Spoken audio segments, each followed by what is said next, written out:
I went on a subreddit. Someone was asking, what audio drama podcast would you recommend? And the first comment underneath it was, and they put in there what they enjoy. So they put some things they enjoy, like science fiction and stuff. So the first comment underneath in that thread said, because I see both Wolf 359 and science fiction in the things you like, my show, Omega Star 7, a seemingly episodic space opera adventure about 3 bounty hunters in space trying to survive each other as well as the universe they inhabit. At this point, things are beginning to unravel and the main plot is beginning to reveal itself. It's a full cast with improvised dialogue that was recorded in person, intermixed with guest appearances from other podcasters, sometimes playing characters, sometimes dramatized versions of themselves. And I went, oh, that sounds like a hunk of shit. Yeah. So let's check it out. Season 4, episode 1. Boy. Let's get this underway, shall we? Season 4. Captain's log. First one out of hypersleep. It's only been a decade, but it feels like an eternity. I've been placed on a mission that I've been told is of grave importance. She's the first one out of hypersleep. She's been sleeping for a decade. Feels like an eternity. Well, a decade is a pretty fucking long time to sleep. Right. So that story checks out. The whole captain's log thing is such a cop-out. Yeah. It's like, let me set up everything that's going on right now. Yeah. There isn't a narrator, but the characters do it for you. That's the thing with these audio dramas. They always have to explain what they're seeing. Holy crap, I can't believe that explosion over there just happened. Yeah. Wow, did you see that? I sure did. That other thing exploded too. I know. I can't believe it.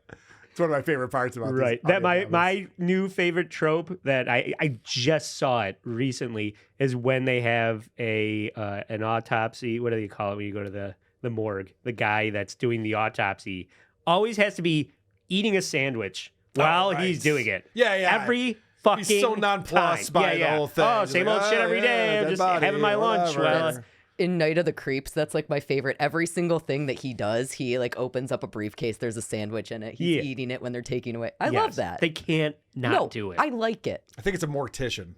It's played out. Is the word you're looking for, right? Yes. Well, a mortician is the person who does the work preparing somebody for the funeral. They don't do that part, the other part? Medical examiner would be the person who's doing the autopsy. She's well, right. the autopsy, correct. You say not the autopsy. But I'm talking about the autopsy. The guy that's doing the autopsy is actively eating a ham sandwich. That happens too much. It's over. It's over. We're missing Johnny. the point. We're missing the point here. Yes, your science fiction podcast is dramatic. You want to know what the mission is. That's what we need to know. Do I want to know what the mission is? What is the reason for this decade-long hypersleep in order to get to this deep space area? Lead a crew of scientists far beyond the veil to investigate what is believed to be a derelict cartographer station. They are going to investigate a derelict cartographer station. What is a cartographer station? Well, I want to know. Map? I'm already sucked in by this. I'm like, wow, a derelict cartographer station? Yes, you are correct. A cartographer is someone who creates maps. Cartography is map creation. This, though, has nothing to do with maps. It's this ancient civilization of people called cartographers. Pick a different word. Don't use a word that already means something, dummies. Are they actually derelict, or is that also just a made-up word that has nothing to do with the plot? I think that might actually be accurate. Okay. In this one. All right, 1 for 2. That's not bad. Okay.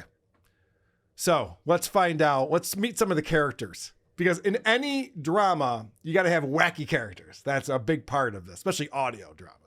As you are all well aware, you've been assembled by Astrotechnica to investigate what we believe is a cartographer station hidden light years beyond the borders of the 7 systems. We are all well aware of our mission. I know we all got the jitters, but 10 years in hypersleep can really do a number on someone's memory. Besides, we can't all be as brilliant as you, Poindexter. As I was saying... There's space scientists and there's like a redneck guy. Well, hold on a second. What? I say. It's like they all have to do their stupid voices and shit. Now, I will say, if I was ever going to do something like this, and I think we should put this on the Wheel of Consequences for the Creep Hop to create our own audio drama podcast, that'd be fun. I would go with this voice, personally. Whatever we find, you can expect that the cartographers have it well protected. I know. From experience. We are approaching our destination. Estimated time of arrival, 1 hour. So that's the guy. That guy's character's name is Graves, played by Chris Basso. That's the voice that's so over the top. There's no nuance to it all. Yeah. It actually is the reason why Kevin and I, all those years ago, started focusing on Cobra Commander. Because this is a guy who got a lot of voiceover work in the 80s and has no range. Just everything's like, just screaming about everything.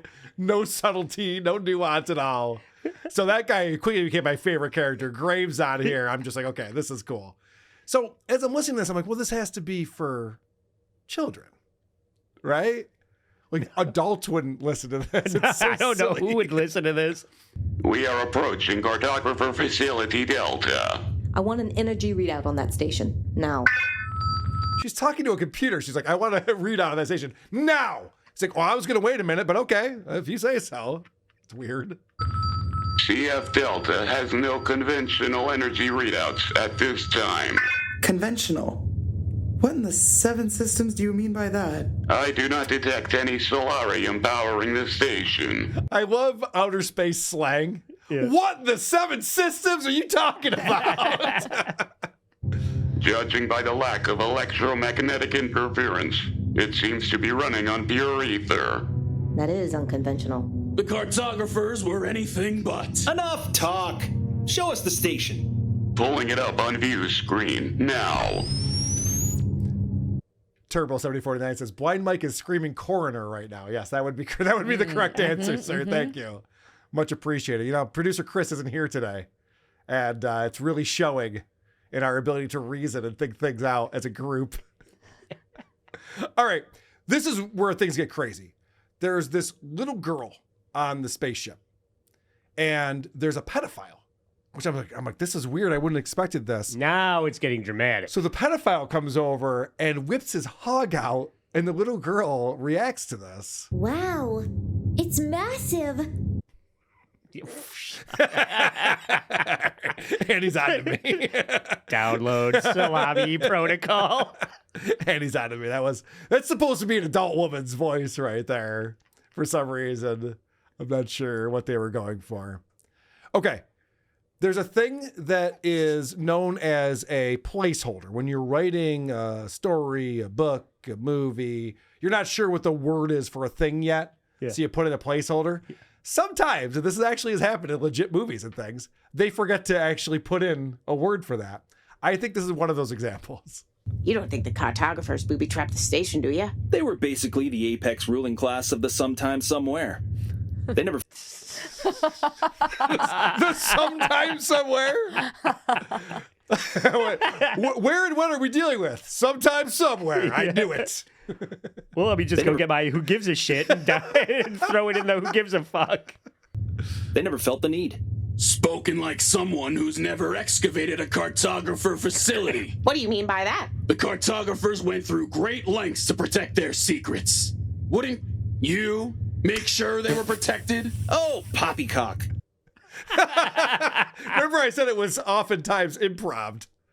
I have a feeling the poppycock didn't make it into a script. Maybe it did. I don't know. But wouldn't you lied? You can have a second take at this. That's fine. If you fuck it up. Okay, so that little girl I was talking about who was excited about the massive hog, that was a joke. It turns out this is actually some type of non-human being because they explain what her name is and why.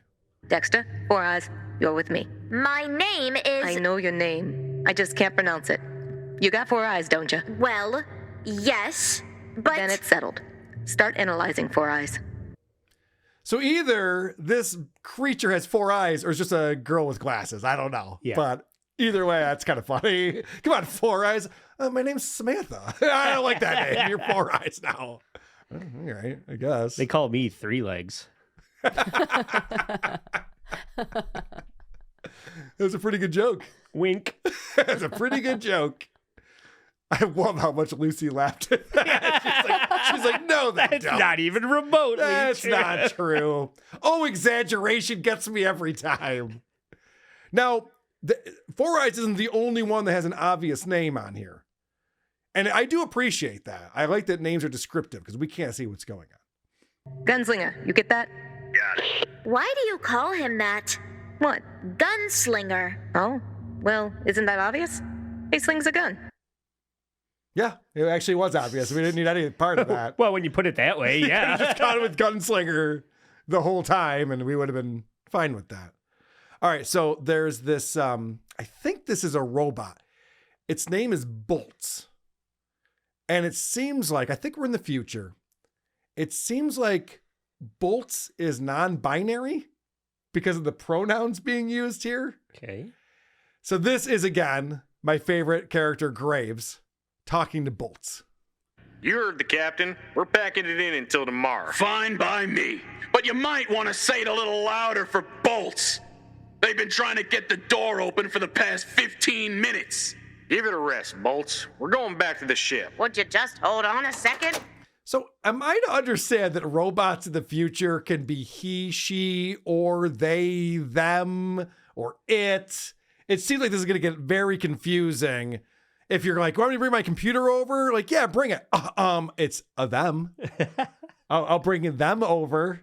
It's very offensive to my computer that you would say that. So now again, they're describing something and using this most generic general word so that we have no idea what they're talking about.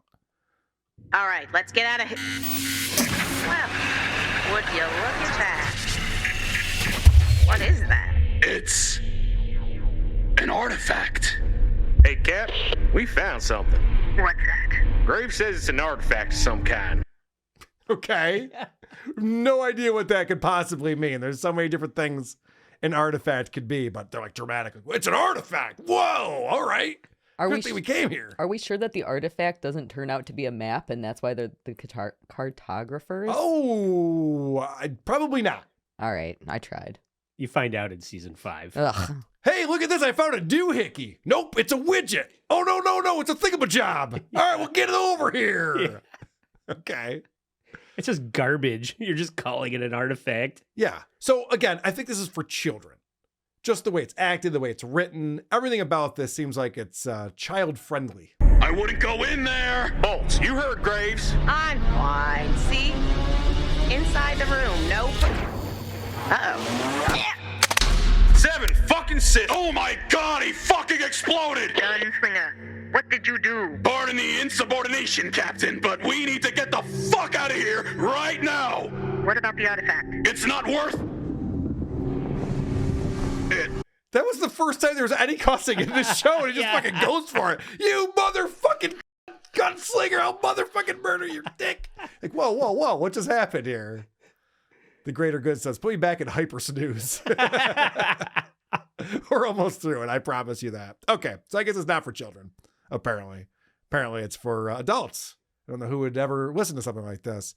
So let's get into some more great acting. We need distance and we need it yesterday. Everybody, hang on. Do you mind explaining to me why the station just exploded? We had retrieved an artifact. And that caused a centuries-old space station to self-destruct? If I had to guess, yes. You expect me to believe that? I like that. You expect me to believe that? I mean, we're all pot committed at this point, right? We're all just believing in all sorts of nonsense. Now you're going to start questioning the narrative on this? I mean, come on. So the bad news is Bolts did not make it through this explosion. Oh, Not no. I know. I'm sorry. I know. Bolts, who we all love. But remember, Bolts was non-binary. It was they, the last time we heard. Bolt is actually acted by a person named Kat Bach. Okay. Which I would imagine the name Kat with a K would be a woman, right? Yeah. Or could it be either? Sounded like a woman to me. All right, well, then this happens. Wait, where's the engineer? Bolts? He didn't make it. What happened to him? He fucking exploded. What? You're losing precious time. I want an entire dissertation on this artifact by the end of the week. So you best get busy. Damn, Corpo. Have a heart. I have 3, none of which want to be stuck light years away from civilization. Oh, literal Carpo. It's just like calling your car she, right? Bolts is a Yeah, he. I know. Then it became a he all of a sudden. That's too bad, though. The Bolts didn't make it through the first episode. I already forgot who had the big hog. There was no hog. That was a joke. Come on. There was no pedophile on board. I set that whole thing up. Who was your favorite guy? ISO. My favorite guy was Graves. Graves, yes. Yeah, he's a guy who's just like, oh, everything's fucked up, bro. Fucking motherfuck. Shit, fuck. George T. Scott getting it in the groin. Football in the groin. My groin. All right, this is the last clip I have. For whatever reason, what you're about to hear plays at the end for over 3 minutes. Oh, no. I guess they're trying to pad their runtime or something like that.